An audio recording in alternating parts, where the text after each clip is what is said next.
Hello student, welcome to our PHP online Pathshala classes में। बेटा, board के पेपर बहुत ही नजदीक आ रहे, इसलिए हमने पीवाईक्यू की एक सीरीज स्टार्ट की। उसमें बहुत ही इंपॉर्टेंट क्वेश्चन लास्ट लेक्चर में ग्रेविटेशन के ऊपर देखे थे। आज टू बी कंटिन्यू करके सामने के क्वेश्चन देखेंगे। तो बेटा देखो, ये प्रॉब्लम बहुत बार आपके एग्जाम में पूछा है। बेटा देखो कहां पे, जुलाई 2023, नवंबर 20 और मार्च 25, 3 टाइम यह प्रॉब्लम आपके एग्जाम में, बोर्ड एग्जाम में पूछने वाला है। बेटा तो देखो, यहां तक पूछा तो 2 मार्क को पूछेंगे, यहां तक पूछा तो 3 मार्क को पूछेंगे। तो बहुत ही इंपॉर्टेंट प्रॉब्लम है, देखेंगे क्या होता है। इजी है, पहले डाटा लिखेंगे फिर पूरा प्रॉब्लम समझ के लेंगे। क्या, an iron ball of mass 3 kg, iron ball है, सो लिखेंगे गिवन, तो स्पेस लगेगा, इधर दिखता given an iron ball of mass किससे डिनोट करते हैं, यहां पे क्या है यम, तो किससे डिनोट करते हैं बेटा 3, मास डिनोट करते हैं बेटा 3 kg यम से, is release from a height of, यहां पे क्या दी वाली है बेटा, हाइट कितनी दी है 125 metre, and fall freely to the ground, assuming that the value of g की वैल्यू दी है, कितनी दी है बेटा 10 मीटर पर सेकंड स्क्वायर। क्या है, फाइंड आउट कैलकुलेटर दिए है, मतलब फाइंड करने का है। क्या है बेटा, the time taken by a ball to reach a ground, मतलब टाइम कितना लगेगा ये हमें फाइंड आउट करने का है। और the velocity of a ball to reach the ground, मतलब दूसरा इसको, हाँ ठीक है, वेलोसिटी किससे, टाइम को t से डिनोट करते हैं और वेलोसिटी को किससे करते हैं बेटा v से। आप देखेंगे प्रॉब्लम थोड़ा समझ के। क्या है, सपोज ये इतने ऐसे आर थे बेटा, आयरन बॉल ऑफ मास, यहां पे कौन सा तो आयरन बॉल है, या ऐसा ऊपर होगा लाइक दिस, ऐसा यहां पे होगा, उसका मास दिए वाला है किससे 3 kg kilogram, is release from a height, यहां से मैंने छोड़ दिया मतलब रिलीज हुआ, is release from a height of 125 metre and fall freely to the ground. यहां से रिलीज किया तो ये फॉल फ्रीली कहां पे आ रहा है, ग्राउंड पे, मतलब इसकी हाइट दी है, कितनी दी है बेटा 125 मीटर। समझ में आया। Assuming that the value of g is, यहां पे देखिए इसकी वैल्यू भी दी वाली है बेटा, this the time taken by a ball. आप क्या कहा है कि यहां से तो मैंने बॉल छोड़ दिया, आयरन बॉल है, यहां से छोड़ दिया, ये आयरन बॉल है, यहां से छोड़ दिया तो यहां पे आए तो कितना टाइम लगेगा ये हमें फाइंड आउट करने का। The time taken the ball reach the ground, यहां से यहां तक आने के लिए कितना टाइम लगेगा ये हमें क्या करने का है बेटा, फाइंड आउट करने का। अब याद रखो, इसके लिए according to Newton's law of motion मालूम चाहिए आपको। तो क्या है न्यूटन के लॉ, क्या है आपको मालूम होगा, S v is equal to first law, v is equal to u plus at रहता फर्स्ट। सेकंड क्या है बेटा, सेकंड कौन सा है, S is equal to ut plus half of at square. और थर्ड क्या रहता बेटा, v square is equal to u square plus twice a S. ये न्यूटन के थ्री लॉ। अब इसे क्या कहते, देखो इसे जो v लेगा, v को कहते बेटा शॉर्ट में फाइनल वेलोसिटी। ये वेलोसिटी तो है पर कौन सी है, फाइनल वेलोसिटी। v को कहते हैं फाइनल वेलोसिटी, u को कहते हैं बेटा, यहां पे लिखूंगा शॉर्ट में लिखूंगा इनिशियल वेलोसिटी। a मतलब क्या है बेटा, एक्सेलरेशन ड्यू टू, ए मतलब एक्सेलरेशन, टी मतलब क्या रहता है बेटा, टी मतलब टाइम। उसके बाद क्या है बेटा यस मतलब क्या रहता है, यहां पे डिस्प्लेसमेंट कहेंगे,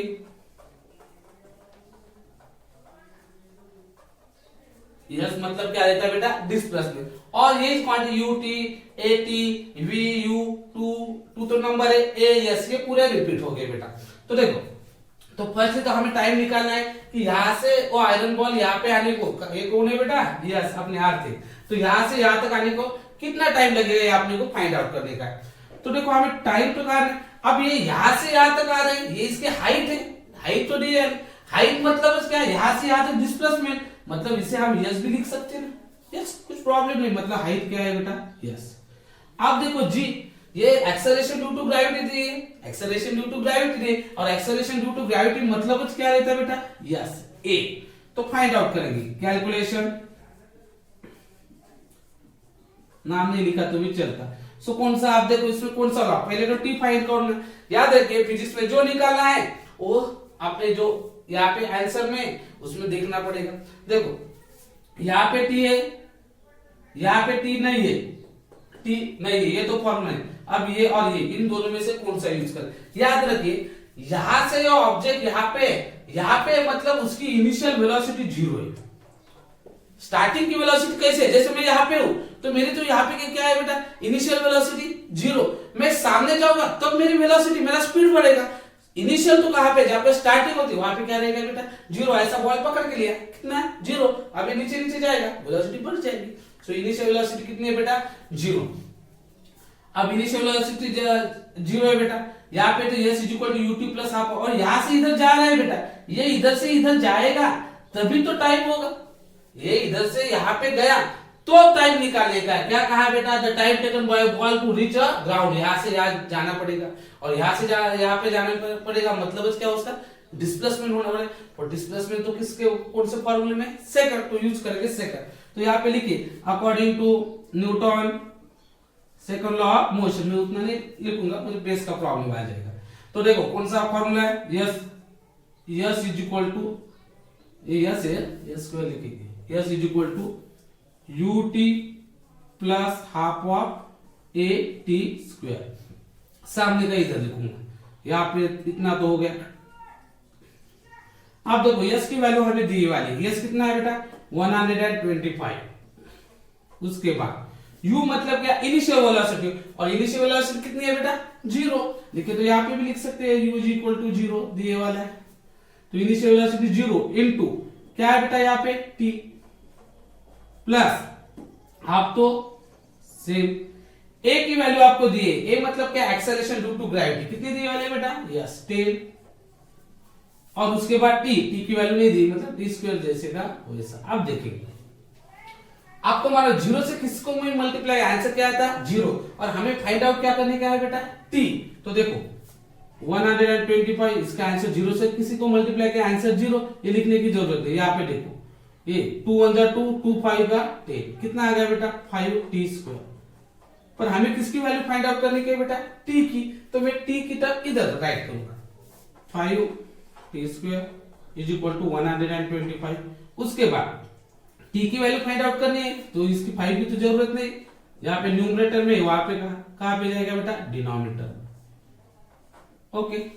अब 5 से इसे डिवाइड कर दे, ठीक है मुझे तो मालूम है 25 आता है, करके देखिए कितना आ गया बेटा 25, पर यहाँ पे T square is equal to कितना आ गया बेटा 25, पर याद रखिए हमें टी स्क्वायर नहीं निकालने का, हमें क्या फाइंड आउट करने का बेटा जस्ट ओनली टी, तो हम 25 को ऐसा लिख सकते हैं T square is equal to 5 square, चलेगा, लेकिन square root on both side कीजिए, अदरवाइज इधर का स्क्वायर डायरेक्ट कैंसिल।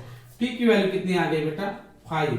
अब इसका यूनिट क्या रहेगा, देखो t मतलब टाइम, और टाइम किसे काउंट करते हैं m केस में सेकंड्स, वेरी गुड। अब उसके सामने का बेटा इसका टाइम तो, अब सेकंड निकालने का बेटा वेलोसिटी, अब वेलोसिटी निकालने मतलब वेलोसिटी के फॉर्मूला देखना पड़ेगा, तो देखो ये तो डिस्प्लेसमेंट नहीं रहेगा, ये तो डिस्प्लेसमेंट नहीं रहेगा, यहाँ पे भी वेलोसिटी है, यहाँ पे भी वेलोसिटी है, ये थोड़ा इजी रहेगा तो फर्स्ट लेंगे v इज इक्वल टू, यहाँ पे भी लिखना पड़ेगा according to Newton first law of motion, ऐसा लिख दो v is equal to u plus a t. अब v हमें फाइंड आउट करने का है, v की वैल्यू हमें क्या करने की बेटा फाइंड आउट करने की। अब u की वैल्यू तो हमें इनिशियली दी है, इनिशियल वेलोसिटी कितनी है 0, प्लस a की वैल्यू तो अपने पास है, कितनी है बेटा a की वैल्यू यस 10, और t की वैल्यू अब आ गई, कितनी आ गई t की 5, यस, तो पुट अप करेंगे 5, तो v इज इक्वल टू 0 तो नहीं रहेगा, 10 5 का कितना आएगा बेटा 50। अब वेलोसिटी, वेलोसिटी का यूनिट क्या आता है? यूनिट बहुत इंपॉर्टेंट है, बहुत सारे बच्चे यूनिट नहीं राइट करते, यूनिट को मार्क करते हैं। तो वेलोसिटी का यूनिट क्या है? v is equal to 50 metre per second. तो यहाँ पे अपना तो ये प्रॉब्लम कंप्लीट हो गया। अब नेक्स्ट, सो नेक्स्ट क्वेश्चन, ये देखो ये क्वेश्चन आपको पूछने वाला है बेटा जुलाई 2022 को 2 मार्क को पूछा है, बहुत इजी क्वेश्चन।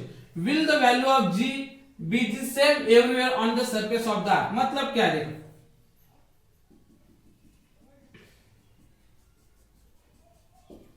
ये आपने अर्थ है बेटा, विल द वैल्यू ऑफ जी, जी की वैल्यू कैसे रहेगी?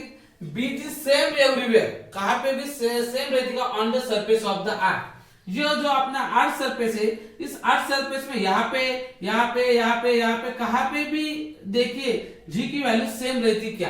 तो इसका आंसर है नहीं, नो। अब बोलेंगे क्यों?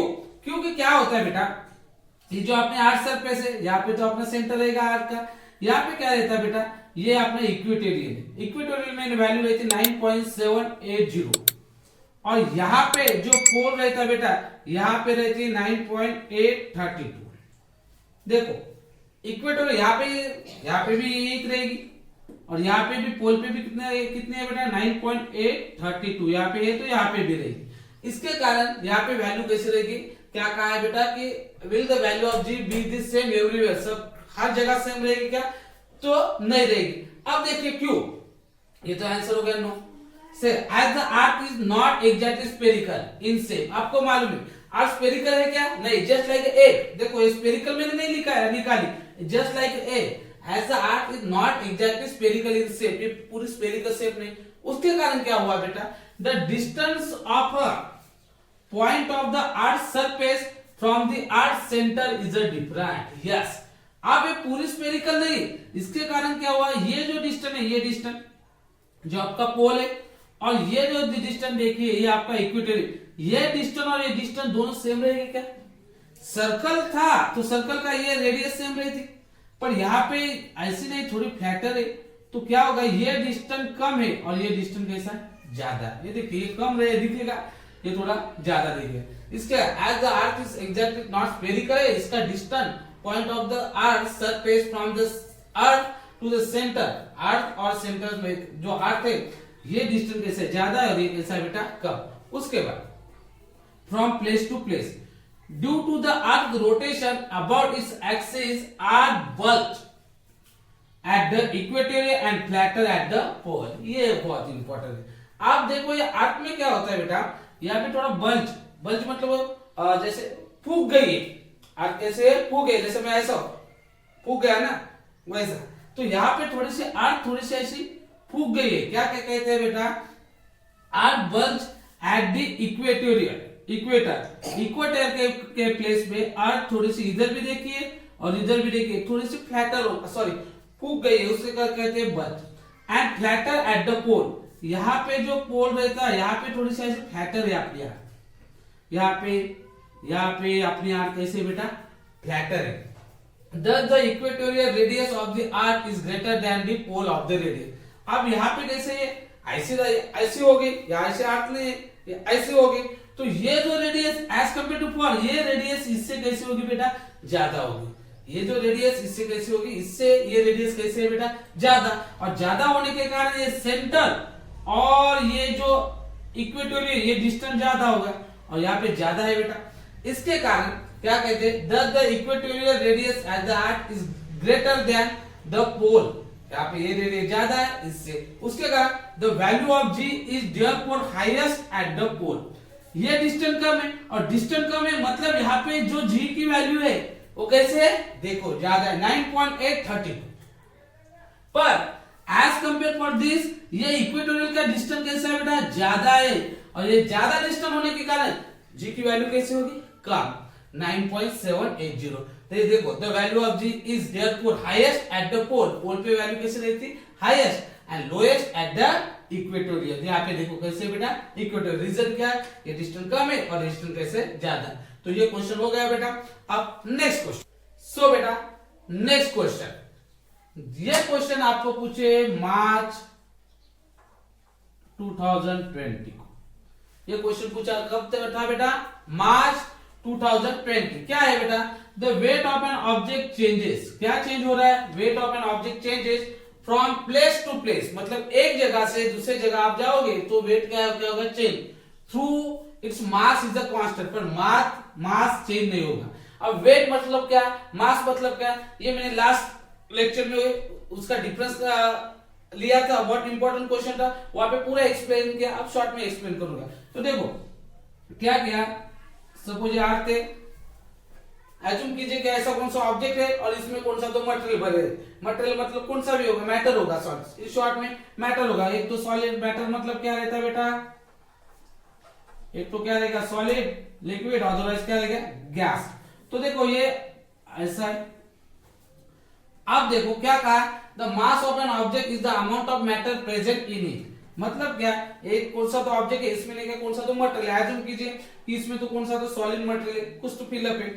अब यहाँ पे नहीं क्या मैंने आर्ट पे रखा, ये ऑब्जेक्ट यहाँ पे आर्ट, एज्यूम कीजिए कि इसका नहीं क्या समझने के लिए क्या 10 केजी वेट, 10 केजी क्या है बेटा मास।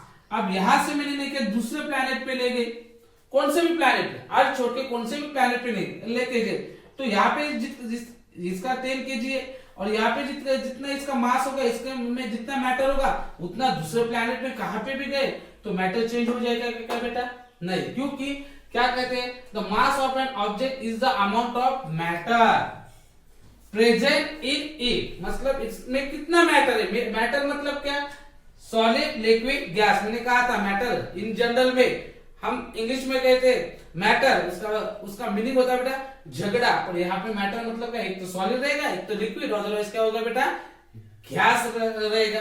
तो क्या है, mass is the object is the amount of matter present in, mass मतलब क्या, कौन से ऑब्जेक्ट में जितना मैटर प्रेजेंट रहेगा, एक तो सॉलिड, लिक्विड, गैस, उसे कहते हैं मास।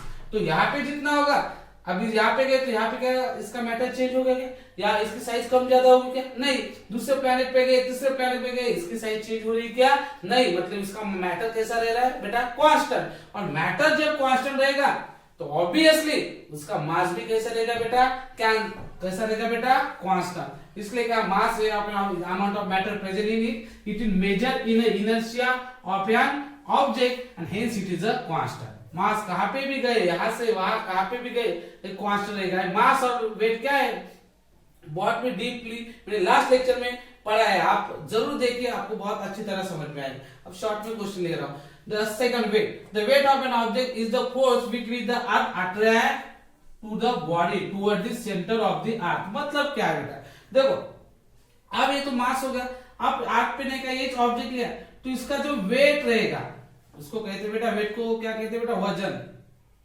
अपने मराठी में कहते हैं बेटा वजन। तो ये वेट जो क्या है बेटा, ये वेट किस पे डिपेंड रहता है, yes acceleration due to gravity, अपने ग्रेविटेशन फोर्स पे डिपेंड रहता है। अब देखो हर प्लैनेट का ग्रेविटेशन फोर्स सेम रहेगा क्या, आपने जितना अपने अर्थ का है उतना हम दूसरे प्लैनेट पे गए तो उसका ग्रेविटेशन फोर्स सेम नहीं रहता, डिफरेंट रहेगा। अब मून पे जाओ, यहां से यहां तक ग्रेविटेशन फोर्स सेम रहेगा, डिफरेंट, और कौन से भी प्लैनेट पे जाओ हर प्लैनेट का ग्रेविटेशन फोर्स कैसा रहता है बेटा, डिफरेंट, और ग्रेविटेशन फोर्स डिफरेंट है मतलब इसका वेट भी सेम रहेगा डिफरेंट, यस कैसे रहेगा डिफरेंट, क्योंकि the weight of an object is the force between earth attracted to a body toward the centre of the earth. Weight किस पे डिपेंड रहता है, earth attracted toward the body, जो earth attract करती उसमें पे डिपेंड रहता। अब अपने यहाँ पे ग्रेविटेशन फोर्स है, यहाँ पे जितना जिस फोर्स से अटैक करेगी उतने मून पे करेगी क्या, उतने दूसरे प्लैनेट पे करेगी क्या, नहीं, क्योंकि फोर्स चेंज, अट्रैक्शन कैसा होगा चेंज, और उसके कारण क्या होता है बेटा the centre of the earth. Weight का फॉर्मूला कभी याद रखो, W is equal to mg, इसको कहते हैं weight mass into gravity. As the value of the acceleration due to gravity change from place to place, अब देखो एक प्लैनेट से दूसरे प्लैनेट पे गए, ग्रेविटेशन फोर्स चेंज हो रहा है, मतलब क्या हो रहा है बेटा, ग्रेविटेशन फोर्स चेंज हो रहा है, मतलब इसका वेट कैसा हो रहा है बेटा, चेंजेस कैसे हो रहा है, place to place, and the weight of an object changes from place to place. तो देखो बेटा ये था अपना क्वेश्चन, मास और वेट। देखो मास कैसा रहेगा बेटा कांस्टेंट, क्योंकि इसमें मैटर भी कैसा रहता है बेटा कांस्टेंट, कौन से भी प्लैनेट पे गए, पर वेट कैसे रहता है, हर प्लैनेट की ग्रेविटेशन फोर्स चेंज है, इसके कारण वेट भी कैसे होगा बेटा चेंज। आई होप आज का वीडियो आपको समझ में आया होगा। आपको कोई डिफिकल्टी होगी, कोई प्रॉब्लम होगी तो आप मुझे कमेंट कर सकते हैं। ओके बेटा, थैंक यू।